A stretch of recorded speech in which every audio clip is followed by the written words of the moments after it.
everyone, thank you so much for watching today. Today is going to be another video for my beginner on a budget series, and this is how to find your right shade of foundation. I think this video is great for this series because a lot of you guys are not sure on how to choose your right foundation and you end up wasting a lot of money just buying different ones. So I'm going to share with you guys my tips that I know on how to pick your right undertone, your right shade, and also find the right finish of foundation. So I have some notes here I might be referring to on my phone, so that's why I'm looking down some. So the first thing you want to do is find your undertone. You probably have heard people on YouTube talking about this, and this is basically whether if you're cool, warm, or if you're neutral. Me personally, I am neutral, so you can't tell if I'm cool or warm. It's kind of falls in between. So one way that you can tell if you're cool, warm, or neutral is looking at the veins on your wrist. If your veins look more blue, then that means you're a cool tone. If you're cool, you also have more of a pink undertone. And if you're cool, you want to look for shades like creamy natural. And if you hold them up against other shades, you can tell they have more pink in them than yellow. So it's really the opposite of the yellow, and it's not the neutral either.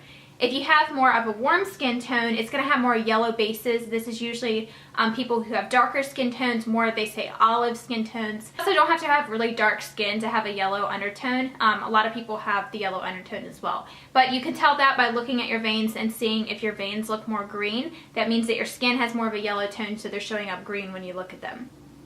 And if you have a warm undertone, you want to look for foundation shades that have names like Warm and Honey. I know L'Oreal True Match is great at finding shades. In their color range, they have them labeled as warm, cool, and neutral. And they have like a W, I think, for warm in their color name. So that's a great way to look at it, is depending on which brand of foundation. They all name them a little bit differently, but also similar at the same time. And then if you're neutral, that's in between and you can't determine the color of your veins. That's personally me. When I look at my veins, they look a little bit bluish, but then they also look a little bit greenish. It's kind of in between, like a blue-green. So that means that I'm neither warm or cool toned. And these, you want to look for names like beige, natural, and ivory. Those are the names of the foundation colors that are going to be more for neutral shades. This is what most people are, and what the majority of foundations are more neutral.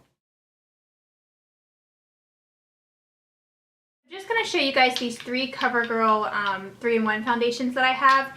The one in the middle is the shade that I am now. This one is very neutral. I'm pretty sure it's the lightest shade that they have.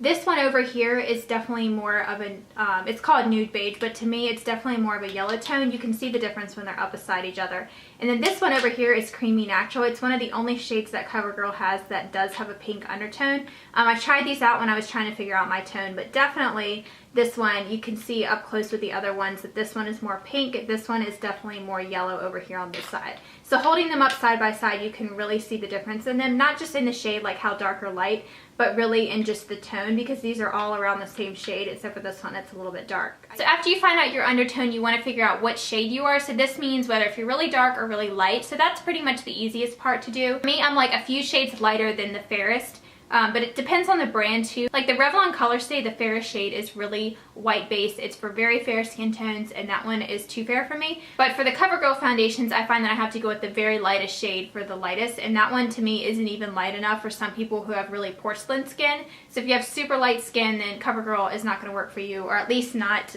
this 3-in-1 line. They might have different shades for the other brands, but usually they keep it all the same. But for me, ivory is the perfect shade right now with no self-tanner, and this one is their lightest shade. So to find your right shade in the drugstore, so if you can, it'd probably be better to go in without makeup if you want, just so you can match it up better. Then you want to pick 3 shades that you think are closest to your skin tone. So pick the one that you think is the closest, and then go with one that's a shade darker and one that's a shade lighter. And then you want to swatch those 3 on your chest. I personally like to match the foundation to my chest, not my neck, because when you look at your neck, it has a shadow and it's hard to tell on the light. So you really want to look at your chest, because overall you want your face foundation to match with the rest of your body. You don't want to go with the color that's exact with your face, because typically people's faces are a lot lighter than the rest of your body. So match it with the color of your chest. If you can, I usually, if they're not open, you don't want to go and open the packaging totally, like if it has a sealant on it, but I just squirt out a tiny little bit on my hand in the drugstore. Sometimes they have testers, it's awesome if they do, but sometimes they don't. I just squirt out a little tiny bit on my finger, just enough to be able to swatch it. And you want to swatch those 3 shades in this order. You want to do the shade that you think is your skin tone right in the center, and then you want to do the darker one and the lighter one on either side. That way you can really see. Then you want to wait a little bit for it to dry and look at it in natural sunlight. It looks totally different outside than it does inside because of the lighting. Lighting inside of stores can be awful sometimes, and it's just very fluorescent and white looking. So you want to look at it in natural light. Turn towards the window or even go outside the store and just see how it looks on your chest. And make sure you have a mirror with you too if you don't, or you can look at it in your car. That's usually what I do. For some reason when you go out in your car, you can always tell your foundation is like too light or too dark. It's just the perfect lighting outside to tell. So wait for it to dry and see which one blends in with your skin tone. You could if you wanted to do it on your hand, but my hands are personally lighter than the rest of my body anyways, so that's not really an accurate thing for me. But if I don't want to do it in the store and everything, I'll just do it on my hands sometimes just to get a general idea. But that's not as accurate as your chest or your neck. You can also use your jawline. A lot of people say to do that as well, but I think the chest is probably the best. I personally think you should always go with the lighter shade, so if you're undecided between two, pick the lighter one, because with the CoverGirl foundations, I know that they get a tad darker, at least this one does when it dries. Plus, it doesn't matter as much as if your foundation is a tad bit lighter for your skin tone, because like I said, it is natural for your face to be a little bit lighter. It's better for your foundation to be too light for your skin than be too dark, because that just looks awful and you end up with like a mask look. So if it's a little bit too light, that's okay. You can return it to the store and get another one. But I just think it's better to go with the lighter shade if you're indecisive between two colors. So what I like to do is purchase at least 2 shades, or 2 or 3 if you're undecided, and then I return the shades that I don't like, or I keep them to use later in the year when my skin might turn a little bit darker or I self-tan. And then you can mix and match them too if you want to keep them to get your perfect shade. If you really like the foundation and you can't find the right shade, that's an awesome thing to do, is mix them on your hand before you apply them to your face. But most drugstores let you return. I think Target might be a little bit funny about it if it's already open. But I know like CVS and Walgreens and Rite Aid, they have great return policies. Even if you've used it, you can return it, so that's awesome. Just purchase the ones closest to you, get it home and put them on, let them dry, look at it in natural sunlight and see which one matches the best, and then you can return the ones that don't work out for you. Another thing you can do is go to a professional makeup counter to get matched. Go in obviously with no makeup so they can do your makeup. And even if you don't plan on purchasing that high-end foundation, you can at least get an idea of your undertone. They can help explain to you and apply the makeup to your skin. That way they can tell you exactly what shade and undertone you are. And then you can take a sample of that foundation. And then when you get it home, you can go on fendation.com. It's spelled like foundation but with an I instead of the OU.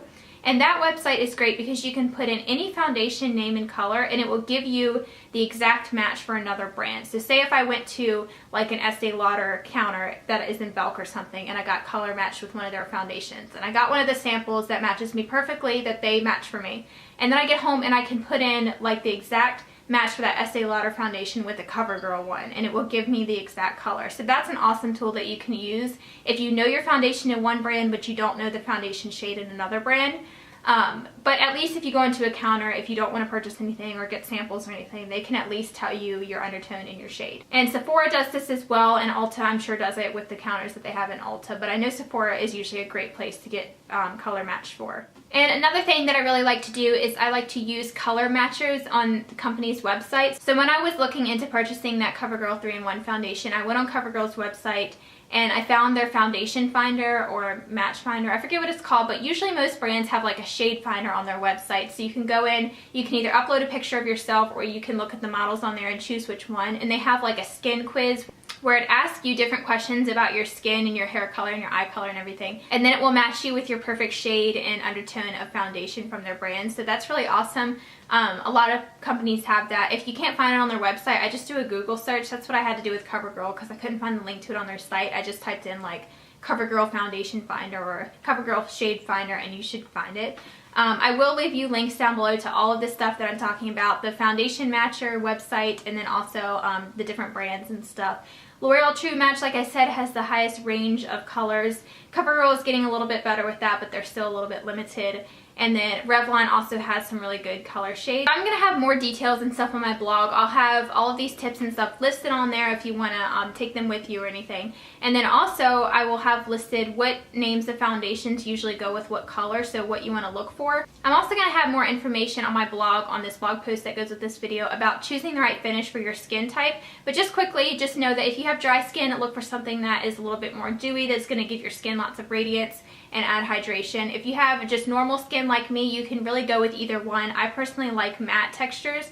So if you're oily, you want to go with something that has words like mattifying, all day wear, or like the Revlon Color Stay. That one is awesome at staying put all day. So I don't want to make this video too long, so I will have all that stuff about finding the right finish for your skin type on the blog post that goes with this video. That's going to be the first link down below, so if you want to go there for more information and swatch pictures and everything. If you want to see more videos for beginner on the budget and I haven't done them yet, be sure to leave your requests in the comments below. So anything you want me to include in this series, or just any video requests in general that you want me to do, I would love to hear you guys' ideas, because I need to think of more video ideas for this series. The other videos that I've done for this series are the best affordable skincare from the drugstore, and then also I did my favorite makeup brushes, or my essential makeup brushes. So those videos will be linked down below, as well as my most recent video on the Nuance brand review from CVS, so definitely check that out. So thank you guys so much for watching. Don't forget to like this video if you enjoyed it, and comment below, and then subscribe if you haven't already, and I'll talk to you soon. Bye everyone.